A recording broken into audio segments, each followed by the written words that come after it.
All right, apparently we're live. Let's go with that. Let me know in the chat if we're live. All right, so this is the second live stream I'm doing, feeling it out, testing it out. But today I'm talking about scrolling through presets and feeling overwhelmed. So I want to ask you, are you tired of scrolling through presets and samples when you're producing music? Give me 10 minutes. I'm going to walk you through the easiest way to always start your sessions with good sounds and hit the ground running making music instead of meandering in details and indecision, just hitting the ground running every single session. If you want the checklist that I'll be sharing, just drop a line below and I'll send it to you. Hey, yo, it's Alex from Metamind Music. I'm a musician, certified audio engineer, here to help you finish music that you're proud of. I help music artists compose, produce, and mix their own professional sounding tracks by using a repeatable creative process. In every single video, you'll get actionable steps and actionable advice that you can immediately implement to help you grow as a music creator. Okay, so again, in this next 10 minutes, I'm going to walk you through the easiest way that I found to always start your sessions with good sounds and hit the ground running making music. All right, so number one, why even bother doing this? The problem is that we have too many options in the modern day and age of being a music producer. Okay, like we have infinite sound libraries, a bunch of plugins, we got infinite instruments, and inside all of those possibilities, endless ways to manipulate them and shape them. You can play different hardware controllers, you can play instruments, all sorts of different genres. You can use splice, endless options, right?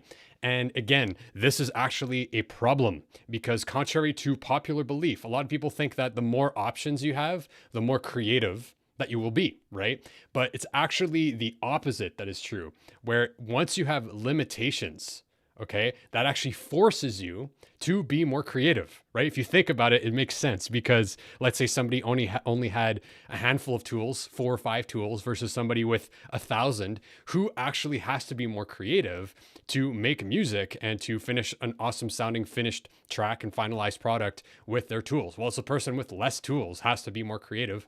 And it also brings about this idea called the paradox of choice. And this is the idea that when you have too many options, it actually stifles your ability to make a decision because you start second guessing yourself. You're like, is this actually the right choice? Should I have gone with something else? And it forces you to over consider your options. And a good analogy for this is like Netflix or any streaming platform. You get bombarded with a zillion options. And I don't know if you're like me, but most of the time when I go on those platforms, I end up spending 20, 30, sometimes even 40 minutes just looking at options. And most of them are not great. Most of them are mediocre. They don't vibe with my taste or my mood. And it's exactly the same principle with music, is that when you're presented with so many options, you spend all your time just going through all those options, right? Which is a lot of wasted time, wasted effort, right? So we're going to fix that problem. And the contrary is true. Is like when you actually limit yourself intentionally and you maybe reduce the infinity of your options to a handful of things that you know well that you're actually interested in and that match where you want to go with your music, it becomes a lot easier. Okay, so I'm gonna go ahead and share my screen. And again, if you want this checklist, just comment down below. Hopefully that works. Let me know if it works in the chat there. And I'm going to be sharing this stage, one of my system, which is Calibrate, okay? And right here, again, this quote encapsulates the whole thing that we're focused on. The enemy of art is the absence of limitations. Again, if you don't limit yourself, it's gonna hurt your creativity, as counterintuitive as that feels. So we're going to limit ourselves, but intentionally, and then I'll give you some demos of a setup that I have in terms of what I'm talking about here, okay? So stay tuned for that. But essentially, what is Calibrate? What is this?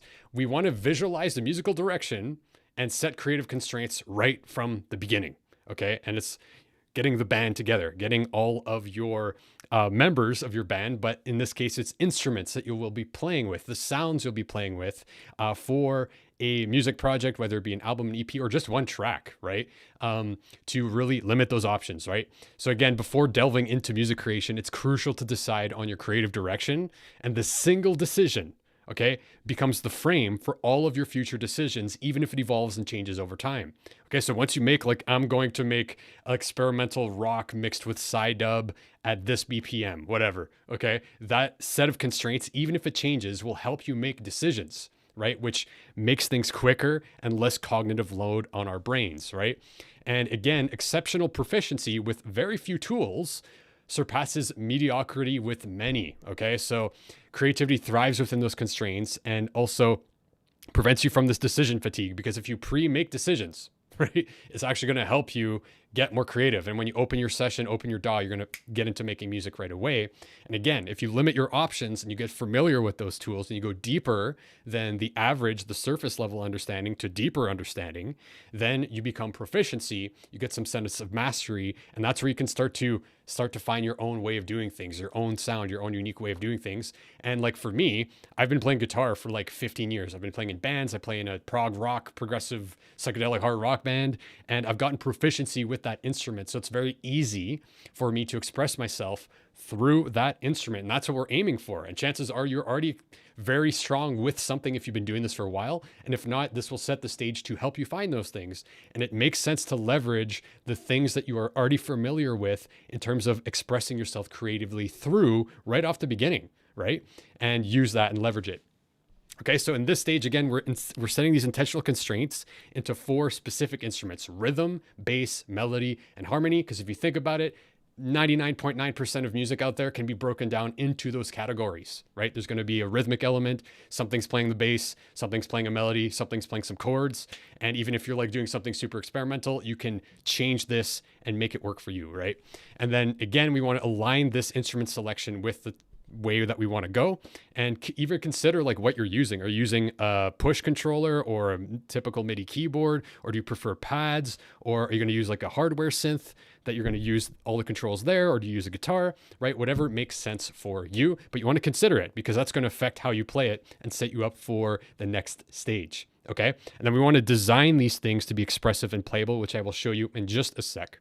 Okay. So essentially, this is what it solves. Option overwhelm. We're throwing that out the door.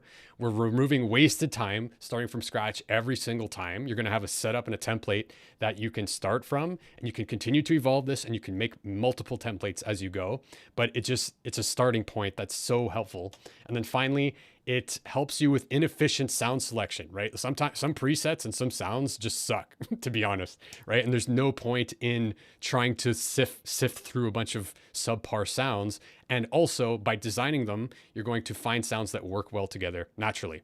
Okay. So if you want to go ahead and do this is what I should say: set a timer and then focus on designing these 4 placeholder instruments. And I will show you exactly how to do that right now. Okay. And also, yeah, you want to also take some time to identify what direction you want to go. And then you want to expand the sonic potential as much as you can. So I'm going to go ahead and share the overhead, and hopefully you can see and hear this. I have a push controller with a bass sound loaded right now. And I just want to walk you through, okay, just the basics of what this could be. So right now I'm playing with just sound design and getting my hands on synthesizers inside of Ableton and going a little bit more in electronic dimension. And I'd probably have my guitar on this, but just for the sake of this live stream, I don't have it plugged in. But that's essentially what it is. It's just a guitar vibing over electronic, really investigating sound design and effects. And just practicing playing push. So again, I've made those decisions. I'm going to be using this controller for all of these instruments except for the guitar. And then that's pretty much it. So let's break it down. I got rhythm. So I got a drum kit here, and I've laid this out in a way that's familiar to me, right? It's a symmetrical layout. You don't have to do this. If you're using a keyboard, it's all good. Whatever makes sense for you. But for me, right, I like having these hi-hat rolls. I love having these kick rolls, right? And I have these different samples that I can change and manipulate, right? So the first thing to kind of think about is, okay, well, how can you play this instrument, right? Well, for me, this is not natural.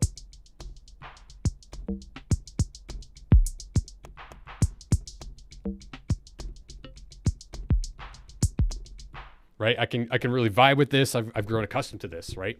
So that's over time. But for example, with push, I could also sequence notes in if I wanted to and just use the sequencer, right? If maybe I'm not so familiar with playing the actual pads, hey, guess what? You don't need to, right? You could also leverage an arpeggiator, which I'll show you in just a sec. But just keep that in mind, is that no matter where your skill set is at, you can totally find a solution where you can get in the zone and play the instrument. Okay. So let's move on to, like something like bass. I just have a typical normal sine wave here, nothing special. But what I've mapped out to this is I have an arpeggiator. We'll look at that in just a sec, but I'm going to this instrument and I have access to a filter, a drive, an LFO, saturator, and a release control, which I designed, right? Like I really thought about these things. I got inspiration from some of my artists and other people doing this stuff, and I got it in here. So now I can change the filter live, right? I can filter out the frequencies. Let's add some drive.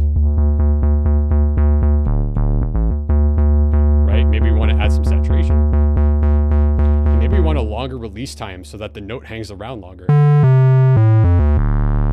Right? So notice how real quick I can get a different feeling under my hands. If I wanted to, I could go ahead and add some effects and play with them live, right?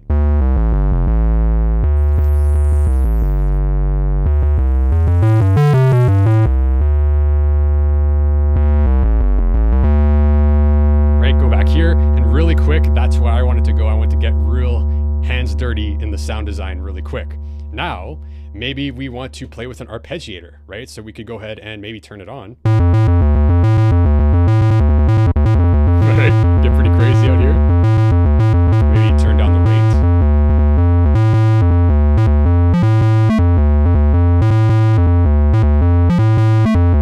Change the arpeggiator.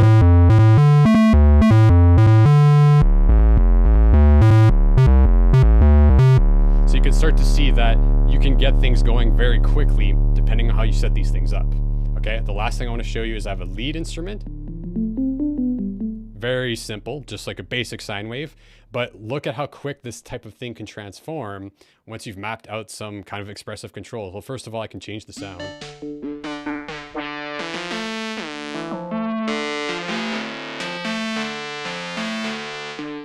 Maybe you want something like that. A little bit more dirty, turn down the filter, turn up the drive, again, turn up the release, right?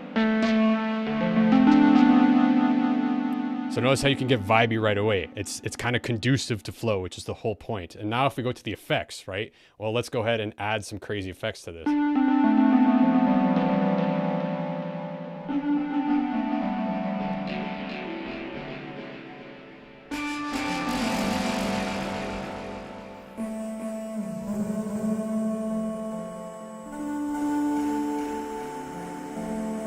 Right? So you can get real vibey really quick, right? So that's the whole point of this, mapping out controllers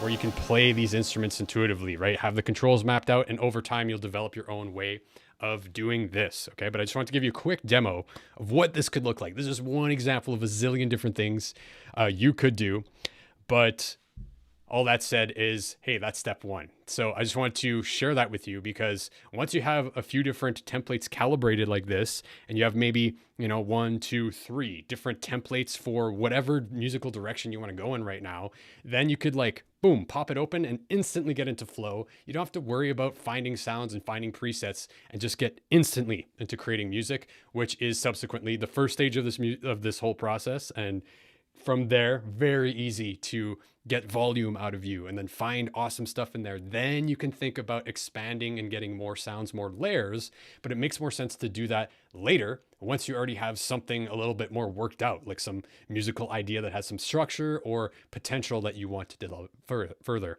Okay, so yeah, once again, that's it for me. If you want the link to this card that we've been talking about, as well as all of these checklists, I'll show you that in just a sec.